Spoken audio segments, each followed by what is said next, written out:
மாண்புமிகு சப்ஜெக்டுக்கு வாங்க, தயவுசெய்து இங்க வாங்க. மாண்பு உறுப்பினர், நீங்க சப்ஜெக்ட் உள்ள வந்துருங்க. சப்ஜெக்ட் தானுங்க இது. நீங்க தொட்டால் விட மாட்டேன்னு சொல்றதுலாம் சப்ஜெக்ட் தானுங்க.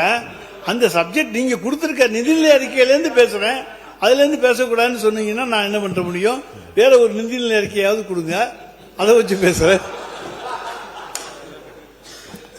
மாண்பு உறுப்பினர் சரி, இப்போது பேசியது அவை கொண்டு நீக்கப்படுகிறது.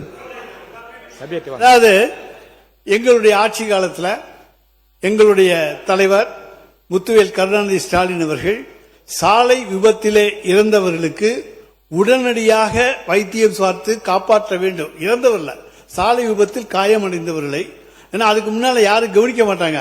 பார்த்தா போலீஸ்ல எஃப்ஐஆர் போட்டு நம்மளை சாட்சி கூப்பிட்டுருவான்ட்டு யாரும் பார்க்க மாட்டாங்க. எனவே 48 மணி நேரத்துக்குள்ள இன்னுயிர் காப்போம் 48, நம்மை காக்கும் 48 என்கின்ற திட்டத்தை கொண்டு வந்து உடனடியாக அவர்களை மருத்துவமனையிலே கொண்டு போய் சேர்த்து அவர்களுக்கு 2 லட்சம் ரூபாய் வரைக்கும், அவர் ராஜஸ்தான்காரனா, கேரளாக்காரங்களா, அல்லது கர்நாடகாக்காரங்களா, அல்லது எந்த மாநிலத்தை சேர்ந்தவங்க, அப்படி என்றெல்லாம் பார்க்கவில்லை. உயிரை காப்பாற்ற வேண்டும். தமிழ்நாட்டிலே விபத்தினாலே ஒரு உயிர் போகக்கூடாது என்கின்ற அந்த சீரிய நோக்கத்தோடு 2 லட்சம் ரூபாயை உடனடியாக, நீ யார் பணத்தையும் யாரையும் எதிர்பார்க்க வேண்டாம். அந்த காயம் பெற்றவனுடைய தாய் வருகிறாரா, தந்தை வருகிறாரா, மகன் வருகிறாரா, மகள் வருகிறாரா பார்க்க வேண்டாம். நீ உடனடியாக அவர்களுக்கான வைத்தியத்தை செய், அதற்கான பணத்தை இந்த அரசு தரும் என்று தந்தவர் எங்களுடைய மாண்புமிகு முத்துவேல் கருணாநிதி ஸ்டாலின். இன்றைக்கு அந்த திட்டத்தை பத்தி இதில் எதுவும் காணும். விபத்து காப்பீடு திட்டம் அப்படின்னு போட்டிருக்கீங்களே தவிர இந்த ரோடு ஆக்சிடென்ட்ல 2 லட்சம் ரூபாய் எந்த கேள்வி இல்லை. எஃப்ஐஆர் இருந்தா போதும், எந்த கார்டு எதுவுமே தேவையில்லை. அந்த திட்டம் இருக்கிறதா என்பதை நம்முடைய மக்கள் நல்வாழ்வுத்துறை அமைச்சர் அவர்கள் தன்னுடைய மானிய கோரிக்கையில கூட சொல்லலாம். மக்கள் நல்வாழ்வுத்துறை அமைச்சர் அவர்கள். மாண்புமிகு பேரவைத் தலைவர் அவர்களே, மாண்புமிகு உறுப்பினர் குறிப்பிட்ட அந்த NK48 என்ற திட்டம் கண்டிப்பாக இந்த ஆட்சியிலும் தொடர்ந்து கொண்டுதான் இருக்கிறது. இந்த கடந்த 90 நாட்கள்ல பல உயிர்கள் இந்த திட்டத்தின் மூலமாக காப்பாற்றப்பட்டிருக்கிறார்கள் என்பதையும் நான் தெரிவித்துக் கொள்கிறேன்.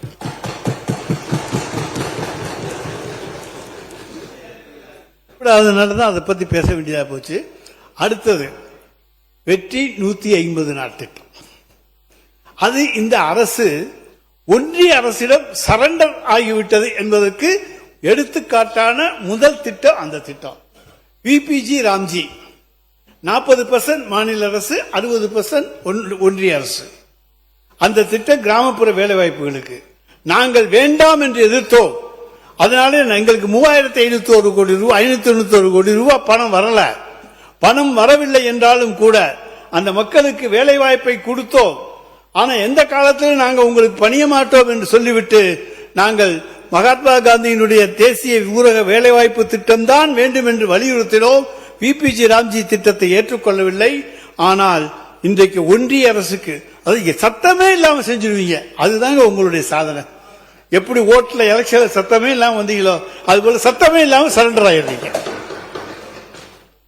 பள்ளிக்கல்வித்துறை அமைச்சர் அவர்கள். மாண்புமிகு சட்டமன்ற பேரவைத் தலைவர் அவர்களே, எதிர்க்கட்சியை பொறுத்தவரை சற்று நேரம் முன்பு மாண்புமிகு உறுப்பினர் தங்கம் தென்னரசு அண்ணன் பேசினார்.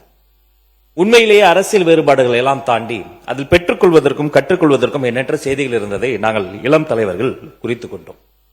அந்த துணியில் பேசுகிற பொழுது இந்த சட்டமன்றத்தினுடைய மாண்பை பாதுகாக்க, மரபை வழித்தொடர அது வழிவகுக்கும். ஆனால் மதிப்பிற்குரிய உறுப்பினர் அவர்கள் பேசுகின்ற பொழுது ஆரம்பம் முதலே பொது தளத்தில் பார்த்தது, சோசியல் மீடியா, பில்லு வாங்க போனப்ப நீங்க எங்க பில்லு வாங்க போனீங்க என்று இந்த நிதி அறிக்கை சார்ந்து பேசாது ஒரு அரசியல் கூட்டம் போல பேசிக் கொண்டிருக்கிறார். மீண்டும் அவருக்கு நான் தெளிவுபடுத்த ஆசைப்படுகிறேன். தோற்றதற்கு காரணம் இன்ஸ்டாகிராமா, எலெக்ஷன் ஓட்டிங் மிஷினா என்று பார்க்காமல் அவர்களை சீராய்வு செய்து கொள்வதுதான் அவர்களுக்கு நல்லது, அவர்களினுடைய வருங்காலத்திற்கு நல்லது. அதை விடுத்து சம்பந்தம் இல்லாமல் பொது தளத்தில் கிடைக்கக்கூடிய செய்திகளை வைத்துக் கொண்டு அப்படி பேசுவது மரபல்ல என்பதை உங்கள் வாயிலாக மாண்புமிகு உறுப்பினருக்கு நான் தெரியாது. பொதுப்பணித்துறை அமைச்சர். பேரவைத் தலைவர் அவர்களே, நம்மளுடைய சட்டமன்ற உறுப்பினர் ஒரு தகவலை சொன்னார். ஆரம்பத்திலேயே நீர்வளத்துறை பத்தியும் சொன்னாரு, பொதுப்பணித்துறை பத்தியும் சொன்னாரு. 5% கமிஷன் இருக்கு, இந்த மாதிரி தகவல்லாம் சொல்றாரு. இந்த ஆட்சியில் உறுதியாக சொல்கிறோம், எங்களுடைய மாண்புமிகு முதலமைச்சர் ஒரே வார்த்தையை திருப்பி திருப்பி அமைச்சரவை கூட்டத்தில் சொல்லிட்டே இருக்கிறாரு. லஞ்சம் என்பது மிகப்பெரிய குற்றம்னு ஒவ்வொரு அமைச்சர்ட்டையும் சொல்லிட்டு இருக்காரு. அப்படி யாராச்சும் ஈடுபட்டால் இங்க இருக்கக்கூடிய ஒருத்தர் கூட அமைச்சரா இருக்க முடியாதுங்கிறத பதிவு பண்ணிட்டே இருக்கிறார். இதுவரையும் எந்த துறையிலையும் ஒரு ரூபாய் கூட அமைச்சர் முதல் கூட சட்டமன்ற உறுப்பினர் முதற்கொண்டு ஒரு ரூபாய் கூட லஞ்சம் வாங்கவில்லை.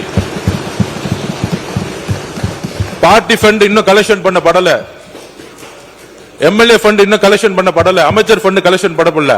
60 வருஷ வரலாற்றை தூக்கி எறிஞ்சிருக்கிறார் முதல் முறையில். அதை இங்க பதிவு பண்றோம். அப்புறம் மகாத்மா காந்தி ஊரகத்தை பத்தி, வேலைவாய்ப்பு பத்தி பேசுறாரு, சரண்டர் ஆயிட்டும் அமைதி அப்படின்னு. இன்றைக்கு காலையில இருந்து மேகதாது பிரச்சனையை ஜனநாயக பார்வையுடன் எதிர்க்கட்சி தலைவர் பேசினாரு, அனைத்து கட்சிகள் பேசணும். அதே மாதிரி மாண்புமிகு முதலமைச்சர் விளக்கம் கொடுத்தார், நீர்வளத்துறை அமைச்சர், விவசாயத்துறை எல்லோரும் விளக்கம் கொடுத்தோம். அதற்கப்புறம் தமிழ்நாட்டில் முக்கிய பிரச்சனை ஒன்று இன்றைக்கு உருவாகி கொண்டிருக்கிறது. தமிழ்நாட்டுக்கு மட்டுமல்ல, தென் மாநிலங்களுக்கான பிரச்சனை. அதற்காக தான் நாளைக்கு மாண்புமிகு முதலமைச்சர் அனைத்து கட்சி எம்பிக்கள் கூட்டத்தை டீலிமிட்டேஷனுக்கு கூட்டியிருக்கார். எதிர்க்கட்சி தலைவரை பார்த்து ஒரு கேள்வி கேட்கிறோம். நாளைக்கு இந்த தென் மாநில பிரச்சனை, தமிழ்நாட்டுடைய பிரச்சனை, டீலிமிட்டேஷன் பத்தியுடைய பாராளுமன்ற உறுப்பினர், திமுகவுடைய பாராளுமன்ற உறுப்பினர் கலந்து கொள்ள போறாங்களா இல்லையா? Number 1 question. நான் கேட்டு முடிச்சிடுறேன், கேட்டு முடிச்சிடுறேன், கொஞ்சம் கேட்டு முடிச்சிடுறேன். அதுக்கப்புறம் எதிர்க்கட்சி தலைவர்கள் பேசட்டும், ஒன்னும் பிரச்சனை இல்ல. நான் பேசி முடிச்சிடுறேன். என்னுடைய கருத்துக்களை சொல்ல விடுங்க. ஜனநாயக பூர்வமா என்னுடைய கருத்துக்கள் சொல்லணுங்கிறது மாண்புமிகு எதிர்க்கட்சி தலைவர்கிட்ட கேட்டுக்கிறோம். மாண்புமிகு முதலமைச்சர் அவர்கள் தமிழ்நாட்டில் பாராளுமன்ற உறுப்பினர்களுடைய ப்ரொபோர்ஷனேட் காப்பாற்றப்படணும், தென் மாநிலங்கள் காப்பாற்றப்படணும் ஒரே குறிக்கோளுடன் பாராளுமன்ற கூப்பிட்டிருக்கார். அதுல ஒரு டெல்லியிலிருந்து வந்த தகவல் என்னன்னா, இது ஒரு தகவல், இதை எதிர்க்கட்சி தலைவர் சொல்லட்டும். வரக்கூடிய இல்ல நாங்க பேசிடுறோம். என்ன ஒரு தகவல், என்ன ஒரு தகவல்னா, வரக்கூடிய நாடாளுமன்ற சிறப்பு கூட்டத்தில் திமுக இந்த பில்லுக்கு சப்போர்ட் பண்ண போது இல்ல வெளிநடப்பு பண்ண போது அப்படின்னு ஒரு தகவல் ஒன்றிய அரசோட சேர்ந்து பண்ண போறாங்கன்னு ஒரு தகவல் வருது. அதுக்கு எதிர்க்கட்சி தலைவர் திமுக ஆட்சியில் இருக்கும் பொழுது என்ன நிலைப்பாடு எடுத்தாங்களோ, தமிழக வாழ்முறைக்காக நடவடிக்கை எடுக்க போறாங்களா, எதிர்க்கட்சி தலைவர் சொல்லட்டும். மாண்புமிகு பொதுப்பணித்துறை அமைச்சர் அவர்கள், நீங்க நாளை மாண்புமிகு முதலமைச்சர் அவர்கள் நாளை டீலிமிட்டேஷன் பற்றி விவாதிப்பதற்கு அனைத்து கட்சி நாடாளுமன்ற உறுப்பினர்களை அழைத்திருக்கிறார் என்று தகவல் நான் தெரிவிக்கிறேன். அதில் எதிர்க்கட்சி தலைவருடைய திராவிட முன்னேற்ற கழகம் கலந்து கொள்ளுமா இல்லையா என்பதை அறிய விரும்புகிறேன் என்பதும் நிறுத்திக் கொள்ளலாம். அதுதான் வெளியில தகவல் கிடைத்தது என்ற தகவல், அந்த வார்த்தை நீக்கப்படுகிறது. தகவல் கேட்டிருக்கீங்க, அவர் பதில் சொல்வார். கொடுங்க. மாண்புமிகு எதிர்க்கட்சி தலைவர் அவர், மாண்புமிகு எதிர்க்கட்சி தலைவர் அவர்.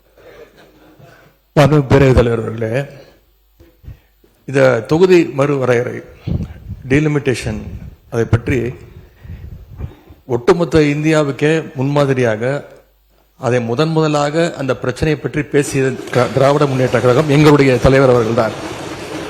சென்ற ஆண்டு கிட்டத்தட்ட 5 முதலமைச்சர்கள், தென் தமிழகத்தில் இருக்கக்கூடிய அனைத்து முதலமைச்சர்களையும் சென்னைக்கு வர வைத்து ஒரு மிகப்பெரிய ஒரு ஆலோசனை கூட்டத்தை நடத்தி இந்த டீலிமிட்டேஷனுக்கு எதிர்த்து முதலாக இந்தியாவிலே குரல் கொடுத்த தலைவர் எங்களுடைய தலைவர். நீங்க நாளைக்கு நம்முடைய முதலமைச்சர்கள் இந்த அரசு அனைத்து நாடாளுமன்ற உறுப்பினரையும் கூட்டிருக்கிறீங்க. இதற்கான சரியான முடிவை எங்களுடைய தலைவர் ஆலோசனை செய்து அந்த முடிவை அவர் எடுப்பார். இப்ப நம்ம பேசிட்டு இருக்கிறது நிதி நிலைமை, வேளாண்மை பட்ஜெட்டை பற்றியது. அதற்கு எங்களுடைய உறுப்பினர்கள் கேள்வி கேட்டுக் கொண்டிருக்கிறார்கள். அதற்கு முடிந்தால் நீங்கள் பதில் சொல்லுங்கள். மாண்புமிகு உறுப்பினர் ரகுபதி அவர்கள், மைக்கு மட்டும் நல்லா சொல்லி வச்சிருக்கீங்க. சுருக்கமா கரெக்டா எப்ப பார்த்தாலும் கரெக்டா அமர்த்தி போடுறாங்க. இது மாதிரி டெக்னிக்கலா எங்க காலத்துல ஒர்க் பண்றாங்க. ஏங்க, பரவாயில்ல, நன்றி. அவை குறிப்பிலிருந்து நீக்கப்படுகிறது. நான் உறுப்பினர் கவனத்துக்காக, உங்க எல்லாருடைய கவனத்துக்காக நான் சொல்றேன். இந்த பேரவையை பொறுத்த வரைக்கும், என்னை பொறுத்த வரைக்கும் நடுநிலைமையில் நின்று தகுந்த முறையில் வாய்ப்பளித்து எது விதிகளின் முறைப்படி இருக்க வேண்டுமோ அதை அனுமதித்து நடத்தி கொண்டிருக்கிறேன். உறுப்பினர் இப்போது சொன்ன போன்ற கருத்துக்களை தவிர்க்க வேண்டும் என்று நான் கேட்டுக்கொள்கிறேன். தவிர்த்து விடுவோம். அப்படி சொன்னாங்க எதிர்க்கட்சி. அதே நேரத்தில் முன்னாள் அமைச்சர் நம்முடைய தங்கம் தென்னரசு அவர்கள் பேசியது போன்றவற்றையெல்லாம் இன்றைய பள்ளி கல்வித்துறை அமைச்சர் சொன்னார். நான் கொஞ்சம் சத்தமா பேசிட்டேன். அதனால அவருக்கு ஏதோ நம்ம கோபமா கொந்தளிச்சு பேசுறா போல தோன்றி இருக்கு. எதிர்க்கட்சி விமர்சித்துத்தான் ஆக வேண்டும். பட்ஜெட்டை வரவேற்கிறேன்னு சொல்லிட்டு நான் உட்கார்றதுக்கு எதுக்கு இங்க நான் வர்றேன்? இதுக்காக என்ன எங்க திரும்பியன் தொகுதி மக்கள் தேர்ந்தெடுத்து அனுப்பிச்சிருக்காங்க. அரசுக்கு வேண்டிய ஆலோசனைகளையும் சொல்ல வேண்டும். பட்ஜெட்ல என்ன நிறைகுறைகள் இருக்கிறது அதை சொல்ல வேண்டும். அதுதான் எங்களுடைய கடமை. அந்த கடமையை தான் நாங்கள் செய்கின்றோம். நாங்க முதலமைச்சரை பத்தி தப்பா சொல்ல, மற்ற அமைச்சர் தான் சொல்றோம். முதலமைச்சர் சொல்லிக்கிட்டே தான் இருக்காரு, உங்களை யாரும் லஞ்சம் வாங்க கூடாது, எது பண்ணக்கூடாதுன்னு. அதுக்காக அடிதடி நடக்காம இருக்கா என்ன இருக்கு? அவர் சொல்றதே நீங்க யாரும் கேட்க மாட்டேங்கிறீங்க, எங்களுக்கு வருத்தம். உறுப்பினர் பேசியது அவைக்குள் நீக்கப்படுகிறது. பள்ளிக்கூடத்தில் அமைச்சர் அவர்கள் பேசுங்க. மாண்புமிகு சட்டமன்ற பேரவைத் தலைவர் அவர்களே, உங்கள் மூலமாக அண்ணனுக்கு சொல்கிறேன், அவர் சத்தமாக பேசலாம், சட்டத்தை குறித்து கூட பேசலாம். ஆனால் உண்மைக்கு புறமானதை பேசாமல் கொஞ்சம் உண்மையை பேசினால் நன்றாக இருக்கும் என்பது எங்களுடைய கோரிக்கை. அதே சமயம் பேசுகிற பேச்சு என்பது இரண்டு வகையான பேச்சு இருக்கிறது. ஒன்று, கையில் இருக்கிற அந்த குறிப்புகளை எடுத்து அதை வைத்து பேசுவது. இரண்டு, இதயத்திலிருந்து பேசுவது. இந்த இரண்டு வகையான பேச்சுகளையும் இந்த மதிப்பிற்குரிய மாமன்றம் பார்த்திருக்கிறது. மூன்றாவதாக ஒரு பேச்சு இருக்கிறது. அது வாதங்களை எல்லாம் எடுத்து வைத்து ஆக்கப்பூர்வமாக பேசாமல் ஒரு விதண்டாவாதமாக பேசுவது. அண்ணனுடைய பேச்சு என்பது ஆரம்பம் முதலே ஆக்கப்பூர்வமான ஆலோசனைகளையோ விமர்சனங்களையோ வைத்தால் அதை ஏற்றுக்கொள்ளக்கூடிய மனநிலையில் தான் எங்கள் வெற்றி தலைவர் தமிழக வெற்றி கழகத்தை வளர்த்திருக்கிறார் என்பதை இந்த மாமன்றத்தில் கூறி, அதே சமயம் உண்மைக்கு புறம்பான ஏதேனும் ஒரு செய்தியை அவர் சொல்கிற பொழுது அதை அந்த இடத்திலேயே சுட்டி காட்டுவோம். நீங்கள் சொன்னதை போல எப்போதுமே நாங்கள் உரிமைக்கு குரல் கொடுப்போம், உறவுக்கு கை கொடுப்போம் என்பதை மீண்டும் அந்த உறுப்பினர்களுக்கு உங்கள் மூலமாக தெரியப்படுத்திக் கொள்கிறேன். நன்றி.